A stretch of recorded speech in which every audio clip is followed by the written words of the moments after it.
you doing? Happy birthday, nephew.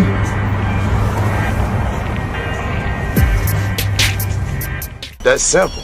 A lot of like to spend their money. We love to spend our money. We can't take none of this. None. Ain't no armored trucks pulling up at no funerals. Simple. So you better enjoy this. A fool and his money will part. We do this. So Yeah. So look, I do want to do a BMF film because you've been entertained by a lackluster, small budget series. Now it's time to do a big budget film. Lil Meech just flipped the entire hip-hop world upside down. He's calling out Rick Ross for allegedly scamming Big Meech out of a mind-blowing $120 million. And this isn't just gossip. It's turning into a full-blown war between BMF and Rick Ross. The streets are on fire, social feeds are in chaos, and everyone's picking sides. People can't stop asking, did Rick Ross really play one of the biggest street legends in history just to stack his own pockets? It all started like a comeback straight out of a movie. Big Meech finally got out of prison last October, and fans were hyped to see him rebuild his legacy. This time the smart way. No more street hustles, just empire building through films, real business moves, and generational wealth. Everyone thought this was going to be the era where Meech turned his story into history. Then out of nowhere, Rick Ross slid in with a Hollywood-sized promise, a $120 million movie deal. He told Meech Circle he'd make the BMF story bigger than life, with film franchises, brand collabs, luxury deals, and global exposure. It sounded perfect. Two bosses joining forces to rewrite the game. But now the whispers turned loud. Real loud. Word on the block is there was no contract, no funding, no receipts, just flashy talk and smoke screens. Fans are calling it the biggest finesse in rap history, saying Ross sold dreams and never delivered. And Lil Meech, he's done being quiet. He's airing it all out and making sure the world knows this wasn't just business gone bad. It's betrayal wrapped in luxury packaging. Insiders are saying Rick Ross played this whole thing like a master chess game. Smooth words, luxury promises, and fake Hollywood dreams. He sold the fantasy while keeping the real profits for himself. Big Meech thought it was loyalty, a bond between two men who came up from the same code, but others saw it for what it really was, straight manipulation. Ross came out richer, louder, and more connected, while BMF's name got caught up in chaos and confusion. Bad guy out of all of this. Who's the bad guy? I don't think there's a bad guy. No, yes it is. That Vlad, let's talk about it. I think Meech is the one that made a mistake. No. No? You think 50? No. Lil Meech. No. Who am I forgetting now? Rick Ross knew perfectly damn well what he was doing and what the— One street insider put it bluntly, saying people felt bad for Lil Meech, but they blamed the OGs for letting it happen. They said this wasn't brotherhood, this was business. And in business, loyalty doesn't protect you from getting finessed. The respect, the handshake deals, the flashy talk, it all meant nothing once the money vanished. And then, boom, enter 50 Cent, the man who actually built the real BMF legacy. He's the one who turned that story into a global hit. From day one, 50 put his own money on the line. He funded the BMF series, paid for Lil Meech's acting lessons, and gave him a stage that transformed him from the streets to stardom. He took that raw story and polished it into a cultural moment that made history.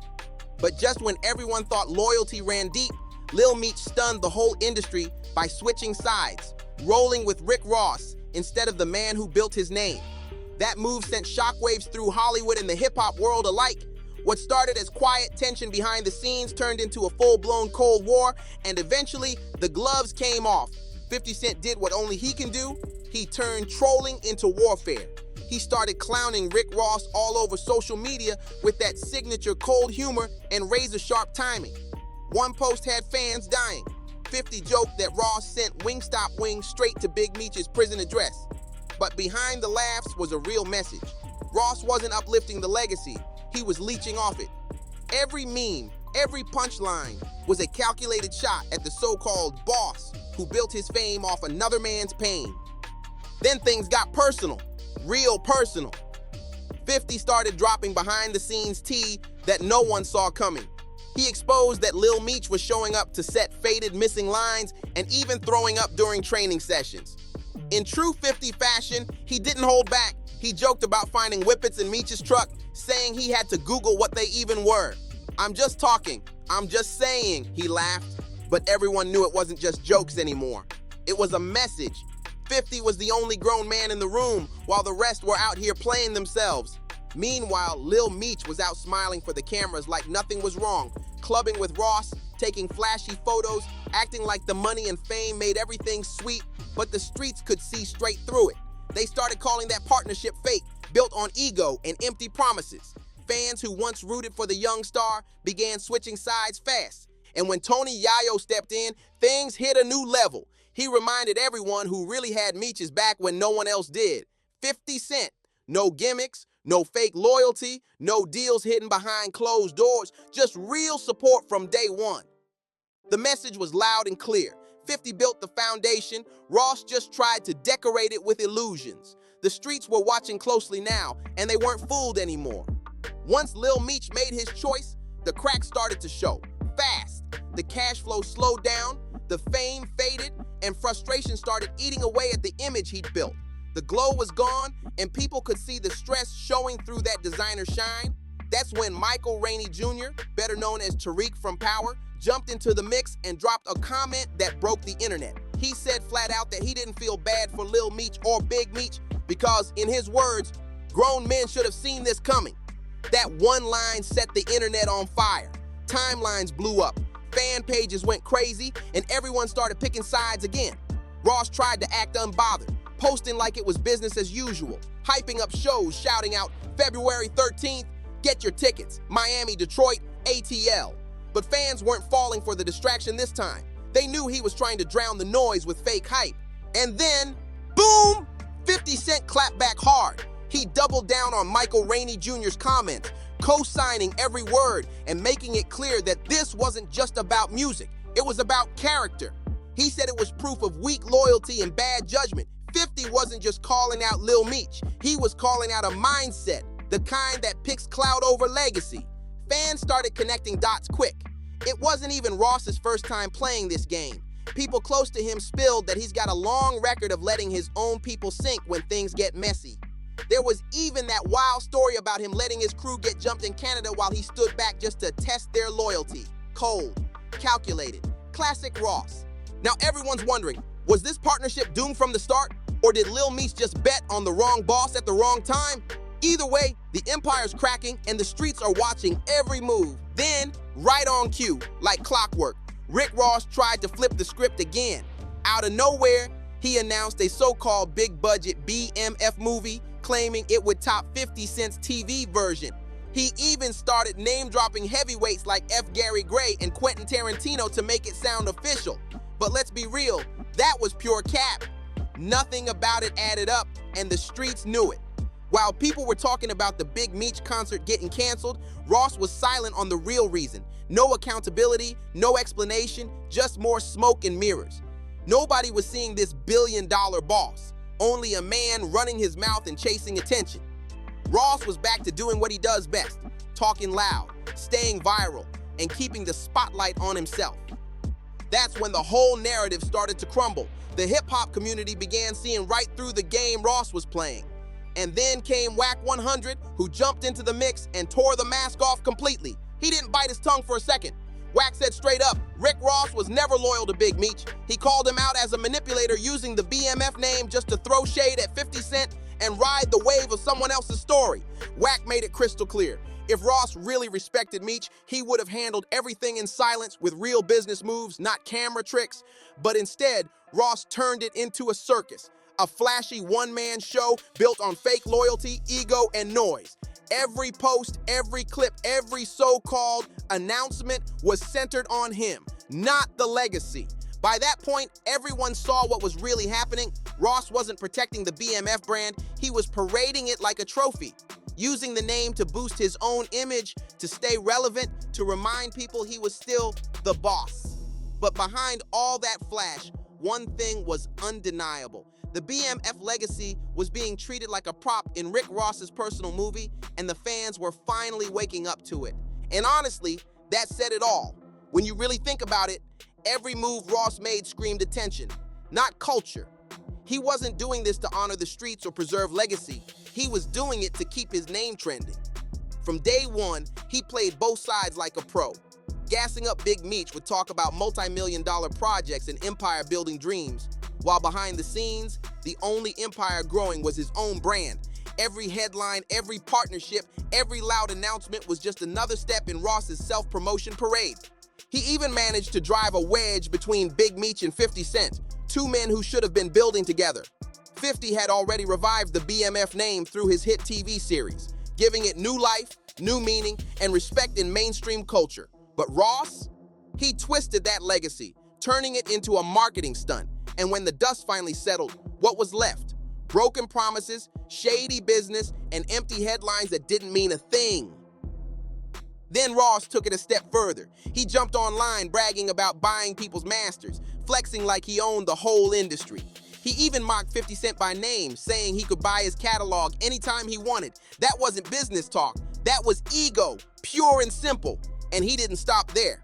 Ross started throwing slick shade at Lil Meech, claiming that 50 had to take him out of Detroit just to teach him how to act. It was his way of clowning both of them at once, a low-key attempt to humiliate the same people who helped shape the BMF story into something powerful. But instead of making him look like a boss, it exposed him as a man obsessed with being the loudest voice in the room.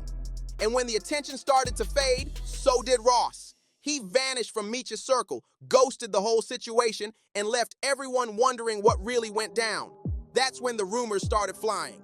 Rumors that Ross had used BMF for clout and bounced when things stopped benefiting him. The streets had questions, and this time, even the fans were demanding answers. Soon, the whispers started spreading like wildfire. Insiders claimed Rick Ross was the real reason Lil Meech's Welcome Home benefit concert got canceled. Fans had originally blamed 50 Cent, thinking he pulled strings to shut it down.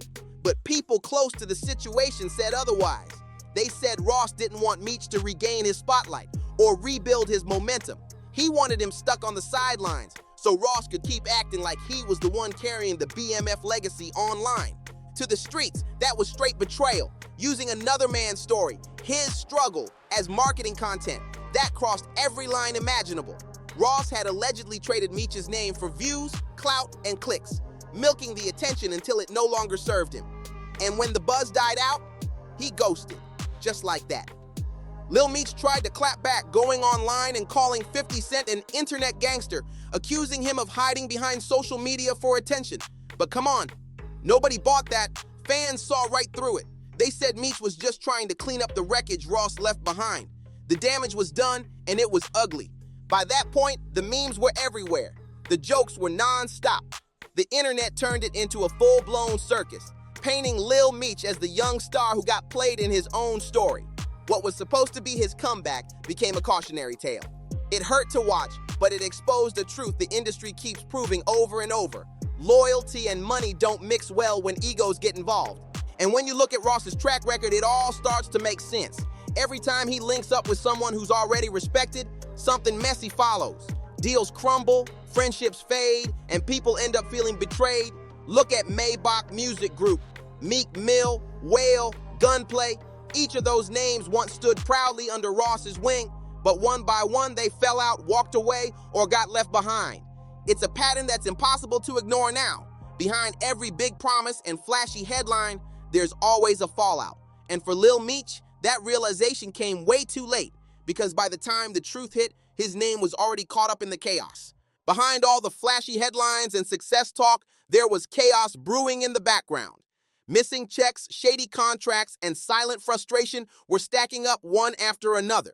People who worked with Ross started whispering the same thing. He'd play supportive in public, smiling for the cameras, acting like a mentor. But behind closed doors, it was all control, ego, and manipulation. He wanted the power, not the partnership. Teamwork only mattered when he was in charge. Over the years, that pattern became impossible to ignore. Ross always knew how to move the chessboard, boosting himself while leaving others stuck in place. Every collaboration eventually became a one-man show starring Rick Ross. And when you really look at it, if he had truly cared about the BMF legacy, he would have built with Big Meech quietly, out of respect. He could have honored that story in silence, turning it into something bigger than both of them. But instead, he went public, loud and messy, because he knew exactly what would happen. He knew 50 Cent would react, and that's what he wanted. This was never just about business. It was about pride and power. 50 was protecting something real, a story he built from the ground up, a brand that actually meant something to the culture. Ross, he was just poking the bear to stay in the spotlight. Even Meek Mill, who used to be Ross's right-hand man, saw through it eventually. He distanced himself once he realized Maybach Music Group wasn't built for everyone to win. The spotlight was always just big enough for one man, Rick Ross. And now it's the same playbook all over again, just with new faces, Big Meech and Lil Meech. That hyped up $120 million empire Ross promised, it's looking more like a ghost deal. No film, no money, no movement, just another slick story that vanished into thin air while Ross kept the fame rolling. The pattern's too clear now. The man always leaves a trail of broken deals and broken trust. Meanwhile, Rick Ross walked away once again with free press, interviews, and another spike in followers. It's like clockwork. Every time the spotlight starts fading, he finds someone new with credibility to feed off of. The pattern's too clean to ignore now. He did it with Drake back in the MMG days, then rode Meek Mill's wave when it suited him, later tried attaching himself to Larry Hoover's legacy, and now he's doing the same thing with Big Meech. Fans started connecting the dots fast. They noticed that every collab Ross does somehow turns into a solo promotion campaign for himself. He doesn't build partnerships, he builds distractions.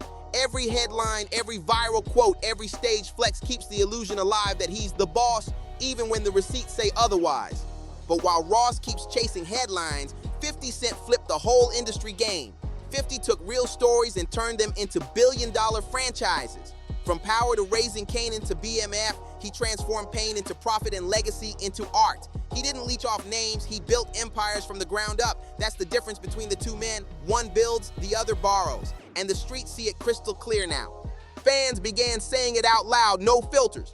Ross is playing checkers, 50 is playing chess. One's out here thinking ahead, making real generational moves, while the other's thinking short-term, chasing clout and hashtags. It's the difference between substance and show. And behind all the noise, the truth's too big to hide anymore. Every time Rick Ross steps into someone else's world, that world ends up broken, confused, and left behind, while he walks away smiling for the cameras, acting like he won something. But deep down, the streets know the score. This isn't legacy, it's leverage. And Ross has mastered turning loyalty into a spotlight. At this point, the game couldn't be clearer. Rick Ross's playbook never changes. It's the same hustle in a new outfit every time. He builds his empire off other people's names, flipping their real-life struggles into his own spotlight, and the wild part, folks keep falling for it. The question now is, how many more will get played before they realize what's really happening? Because one thing's for sure, every person who stands next to Ross eventually learns that loyalty doesn't last, only clout does. The pattern's undeniable. When you zoom out and look at his whole career, it's like Ross has been rehearsing the same move from day one, just with different players. Think about it. This didn't start with Big Meech. It started way back with the real Rick Ross, the actual drug kingpin whose name he stole while the man was still locked up. That's right. The rapper Rick Ross built his entire image off another man's life. He used that name, that story, that street legend's credibility, and turned it into his own rap identity. The real Rick Ross even took him to court, trying to reclaim what was rightfully his. But instead of backing down, the rapper doubled down, profiting off the myth until the brand became bigger than the truth. He literally turned another man's reality into a multi-million-dollar persona, and that formula never stopped working for him. Then when that controversy cooled off, he ran the same play again, this time with Larry Hoover's name. Suddenly, Ross was dropping the Chicago legend in songs, interviews, and visuals like it was some kind of aesthetic. The man's story became another accessory to keep Ross's name buzzing in the headlines. It's wild when you see the pattern laid out. He keeps finding legends to borrow from, stories to remix, and legacies to profit off of. From the real Rick Ross to Larry Hoover to Big Meech, it's always the same cycle. Attach, extract, and exit. And the craziest part, he's built an entire career out of making borrowed credibility look like power. He's been doing it for years, using the names of men who built real power from the streets just to boost his own fame. From legends who earned respect the hard way to icons who built their names in blood, sweat, and loyalty. Ross took their stories, flipped them into content, and stamped his logo on top. And now he's running that same tired play with Big Meech, another legacy borrowed, twisted, and remixed into the Rick Ross brand. But this time, it's different. The streets are watching. People aren't falling for the flash anymore. They're seeing how Ross turned real pain into marketing, real loyalty into clout, and real legacies into viral content. What used to be inspiration is now exploitation, and folks are finally calling it what it is. Because every time Ross wins attention, the people he links with lose something deeper: respect, reputation, or peace. It's like his success feeds on the downfall of whoever stands next to him. Meanwhile, 50 Cent's name keeps getting stronger. While Ross is busy shouting for clicks, 50's over there stacking wins quietly, turning stories into empires, pain into profit, and legacy into art. 50's not chasing validation anymore. He's building longevity. He warned the game years ago, calling Ross a fraud, and now every single word is playing out in real time. Fans got receipts, screenshots, and interviews, all showing the same thing: Ross moves for attention, not authenticity. One viral comment summed it up perfectly. Rick Ross is a fraud, period. He messed up a whole legacy chasing clout. That line hit harder than a diss track because it's exactly what happened. When you line it all up, the pattern speaks louder than any denial. Rick Ross builds his shine off other people's credibility. He steps in with big promises, drains the energy from real ones, then vanishes when it all collapses. From his MMG family to his street connections, the story never changes. It's always the same ending. Ross walks away shining while everyone else is left picking up the pieces. The ending's the same every time. No matter who's involved, the outcome never changes. Even the way Ross hyped up that so-called BMF movie was pure illusion. Dropping big Hollywood names like Tarantino and Antoine Fuqua, promising a $120 million deal, bragging about scripts that never existed. It was all a smoke show. There's no movie, no deal, no proof, just another wave of headlines to keep him trending while everyone else is left cleaning up the mess. And now Lil Meech is catching all the backlash. Fans are starting to ask the hard questions. Did he trust the wrong person? Was his loyalty blinding him? Or worse, was he caught up in a bigger hustle he never saw coming? Either way, it's a brutal lesson. Because in this industry, image is everything, and Ross, he's mastered that game better than anyone. When the noise dies down, he just finds a new name to attach to, a new spark to keep himself relevant, and the cycle starts all over again. And like clockwork, chaos follows. Relationships crumble, promises disappear, and when the dust settles, the only one left standing in the spotlight is Rick Ross. Everyone else, the partners, the artists, the friends, end up in the shadows picking up what's left. Even people who were once close to him have started distancing themselves. Former associates whisper about being ghosted and cut off. Artists talk about shady contracts that never paid what was promised. Business partners describe him as all talk, no delivery, a man who sells dreams with no intention of fulfilling them. They're saying Ross's empire isn't built on trust, it's built on illusion. Every move he makes is calculated for exposure, not loyalty. Every headline, every viral moment, every boastful post is designed to look powerful, even when it's sitting on someone else's foundation. And now the question echoing through the streets is getting louder by the day. Was Rick Ross ever truly loyal to Big Meech? Or was he just trying to become Big Meech in the eyes of the culture? Because when you look at how this all played out, it doesn't feel like homage anymore. It feels like identity theft disguised as admiration. The legacy of BMF was supposed to symbolize brotherhood and redemption, but in Ross's hands, it turned into a brand campaign. And now, with the world watching, people are realizing the truth behind the boss persona. It was never about respect, it was about relevance. When you really step back and look at it closely, it all makes sense.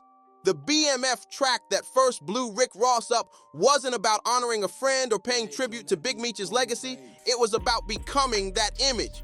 Ross didn't just shout out a name, he embodied it. He took on the aura, the power, and the respect that came with it, turning someone else's reality into his own costume. That song wasn't a salute, it was a blueprint for how he'd build his whole empire. And that's the painful truth. Rick Ross's entire brand was built off other people's legacies, other people's stories, and other people's pain. Every time someone built something real, Ross found a way to remix it into his own narrative. The fame grew, but the authenticity, that got lost somewhere between the bars and the bravado. Big Meech's name was supposed to stand for redemption and rebirth, a second chance to rewrite his story the right way. But once Ross stepped in, everything got twisted. The message shifted from rebuilding a legacy to chasing clicks, views, and viral moments. The focus turned from respect to relevance, and the deeper Ross went, the further the meaning drifted. Now that everything's unraveling, even fans are connecting the dots and calling it exactly what it is: manipulation, ego, and clout addiction. The flashy lifestyle, the name drops, the endless flexing. It all looks different once the truth surfaces. What used to look like boss moves now feels like exploitation wrapped in designer logos. So the big question now, what's next for BMF? Can Lil Meech rebuild the trust he lost with fans in his own circle? Can Big Meech reclaim his name and rewrite the story that others twisted for profit? Because this time, the world's watching closely, and they're not falling for smoke and mirrors anymore. And through it all, 50 Cent's words keep echoing louder than ever. Real ones build, fake ones borrow. That line has become the anthem of this whole saga. The streets have already made their decision. They know exactly who's real and who's fronting. What started as a legacy is now a warning, a reminder that fame fades, but truth always comes out. And right now, that truth has Rick Ross written all over it. And now, this is where the story hits its breaking point. The mask has slipped, the lights are dimming, and everyone's seeing the truth for what it really is: a legacy hijacked and turned into a spectacle. What started as a promise to honor Big Meech's name became another page in Rick Ross's long playbook of borrowed credibility. The empire he bragged about, smoke, the loyalty he preached, fiction, the fame, built on the backs of the real ones who actually lived the struggle he rapped about.